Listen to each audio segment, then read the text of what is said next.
Greetings metal fans, I'm Dirtbag and this is Metal Breakdown, the show where we break bad metal albums.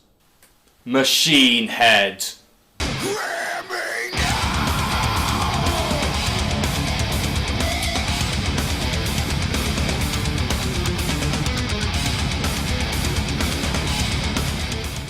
One of the biggest bands at the moment with classics like Burn My Eyes and The More Things Change, they're groove metal Goliaths on a rampage with every gig and every swig.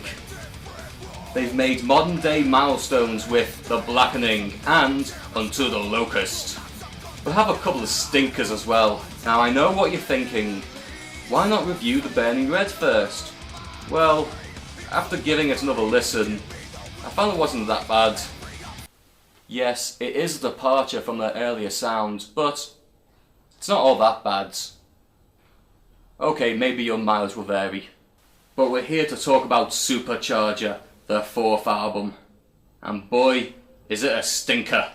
Released in 2001 at the height of a little craze known as nu metal, bands like Limp Bizkit and Linkin Park ruled the airwaves back then. Songs about isolation, bad relationship, teen angst and other such wonderful things. Man, I feel down already, and I haven't even started the review. Let's cut to the chase and give it a listen.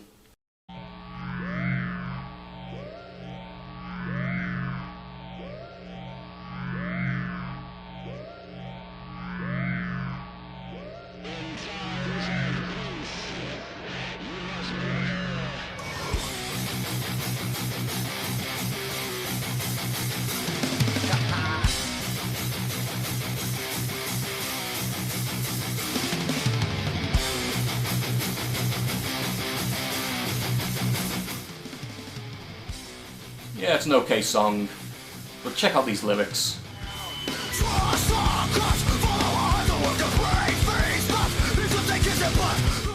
Hopefully, these make up for it.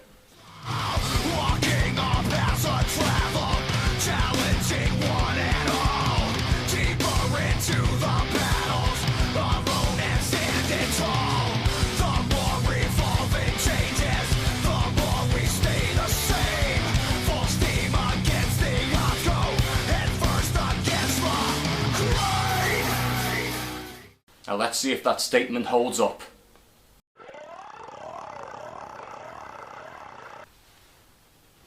Did Rob Flynn just do a Varg Vikernes impression?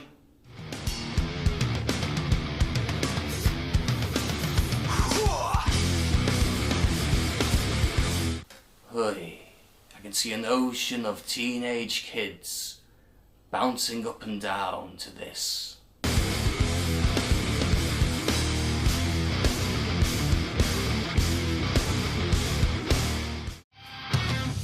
Adrenaline is my fuel when I have an obstacle to climb. Adrenaline is the lubrication focus in my mind. Adrenaline's telling me when someone's thinking they're too cool to raise my middle fingers up and say fuck you. Adrenaline is my fuel when I have an obstacle to climb. You know, going through an adrenaline rush and explaining it, to me, as subject matter for a metal song, it just doesn't work. So Rob, I have to ask you, what made you think turning into a rap song will make it any better?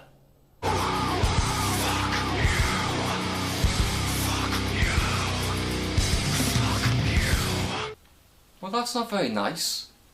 That's not very nice at all!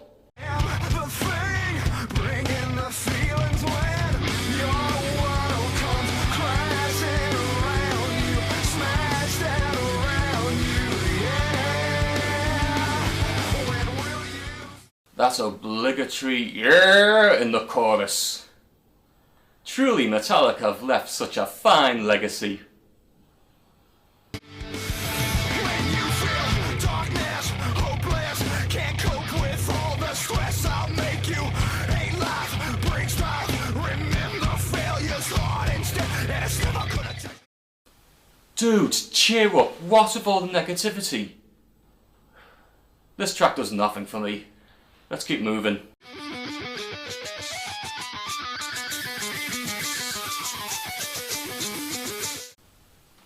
I'm sorry, is Rob Flynn trying to scat now? Because Rob, That ain't how you do it. This is.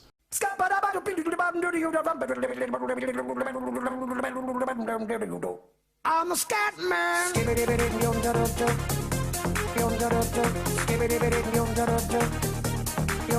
I'm a scat man. Oh dear. I'm actually going to have to stay true to my show title and break this down. More or less. You see, during the song you have this bit.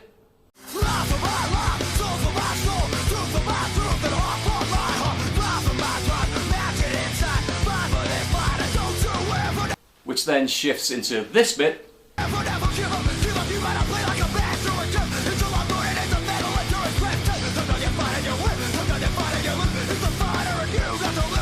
Which then turns into this. And then finally changes yet again to this.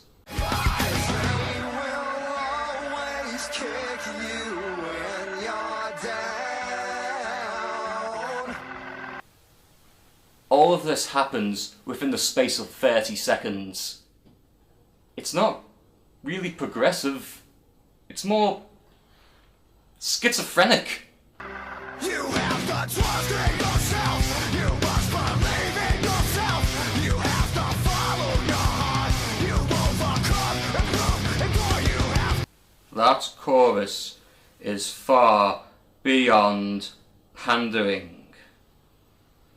I half expect He-Man to show up and tell us the moral of the story. Don't worry, we all make mistakes with buying shitty metal albums. Trust me, I got Turbo by Judas Priest the day it came out.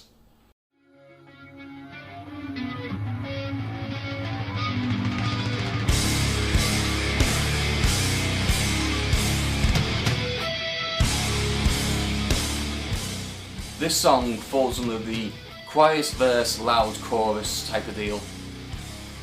It's okay, but Machine Head's already did a song about drug use on their first album.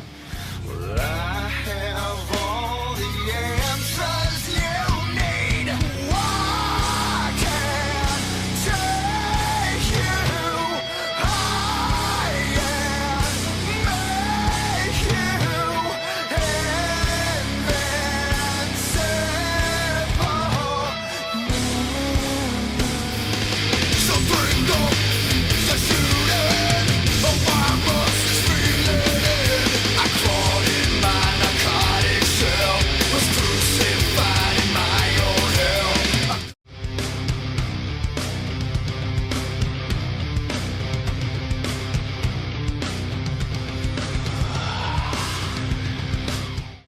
And now we're back with the Linkin Park sound.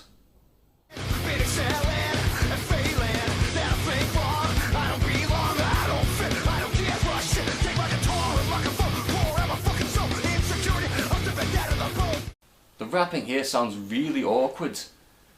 I think Rob Flynn sort of realised that he was in over his head, and this song tells a story that will make any teenager cringe.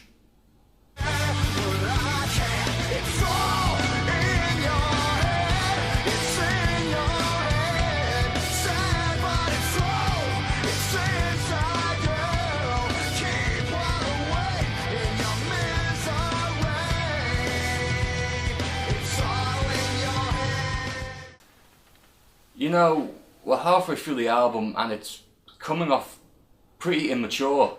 Rob Flynn has written decent lyrics and subject matter in the past, but here, his lyrics sort of border on parody. Okay, we're halfway through. Let's keep moving. Maybe things will pick up.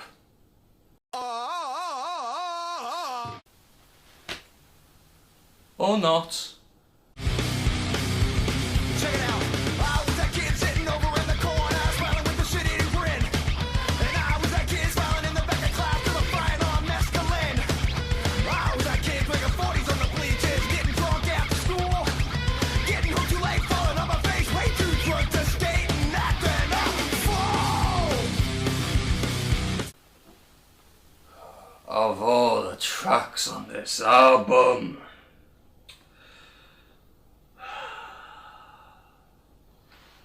you haven't noticed yet, the demographic for this album are teenagers who grew up in the early 2000s. Those truly were the bleakest of times.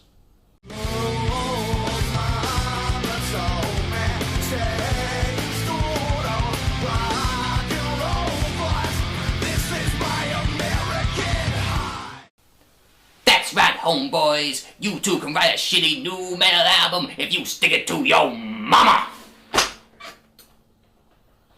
Don't worry, I'll never do this again.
No, you are never getting that minute back.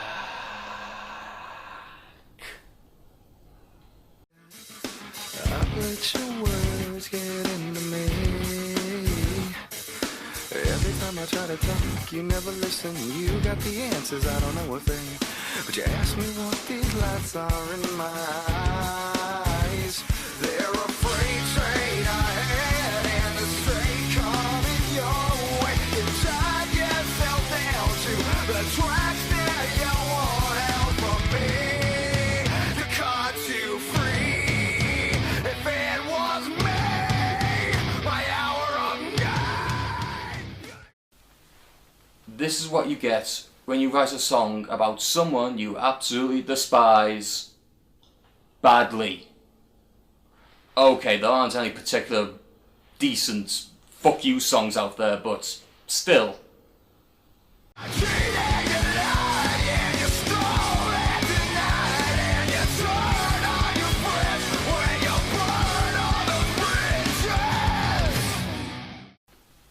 It's hard going through a fallout. And it's becoming increasingly hard getting through this album.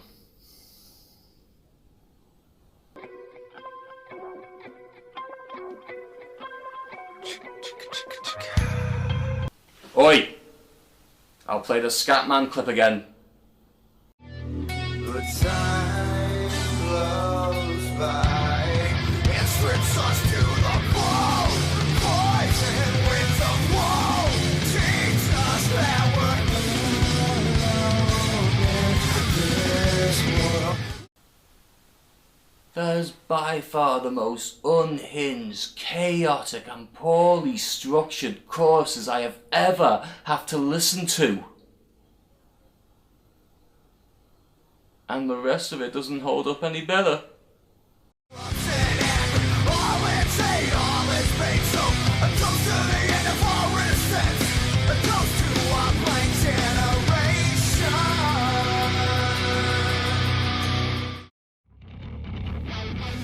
I used to want to take control of my head, let the pain out of the hole. I used to want to cut the veins in my neck, cool the blood boil in my soul, and when I wondered why I didn't. Given the subject matter and the events that led up to the making of this song, I'm just going to play it straight for you guys. It's rather middle of the road. It's good enough, but with the rest of the album it sort of just brings it down.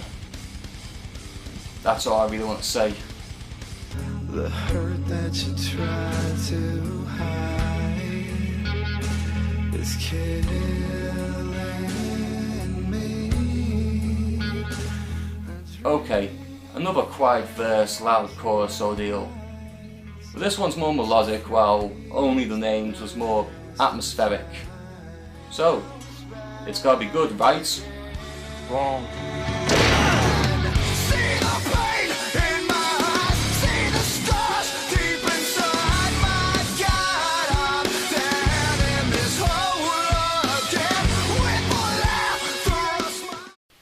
You know what? Forget it. Let's move on. It's the last track. Let's just finish this. Supercharger. The title track. And God forbid it's a stupid title for an album.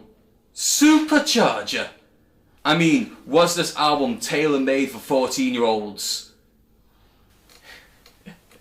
But it's the last one. Suffering's almost over.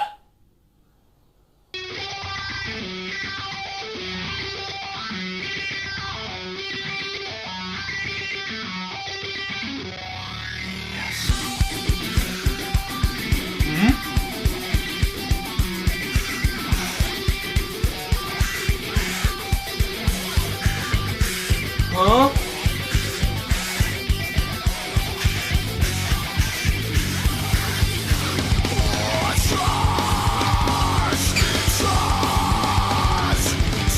What? Why wasn't the album more like this? Okay, it's not a great song by any stretch of the imagination, but it's got some genuine intensity where the rest of the album lacked it. This album to me is a pandering pile of dog shit even a Korn fan would be embarrassed to own.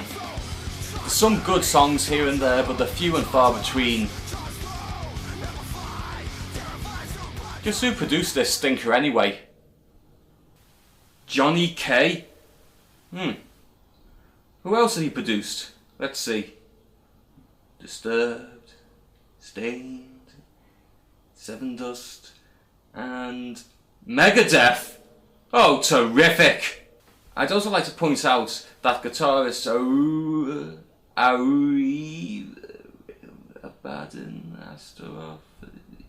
this guy had a lot of input on the sound the bands were going for at the time. Let's have Rob explain. There was definitely, one guy in the band who was pulling this way, and the three of us were kind of pulling this way, and we tried to meet somewhere in the middle. There's definitely some rockin' songs and some songs that we play, and I'll tell you right now, there's fucking people that will definitely slam that record, but every night we play songs off that record and fucking people lose their minds. Luckily, Machine Head went back to their roots with their fifth album, Through the Ashes of Empires. Okay, I might as well stir the pot while I'm here. The Blackening is overrated. There! I said it! But I'd still prefer that over this any day. I'm Dirtbag, and you've been watching Metal Breakdown. Keep it metal. Everybody stutters one way or the other, so check out my message to you. As a matter of fact, don't let nothing hold you back. If the scat man can do it, brother, so can you. I'm the scat man.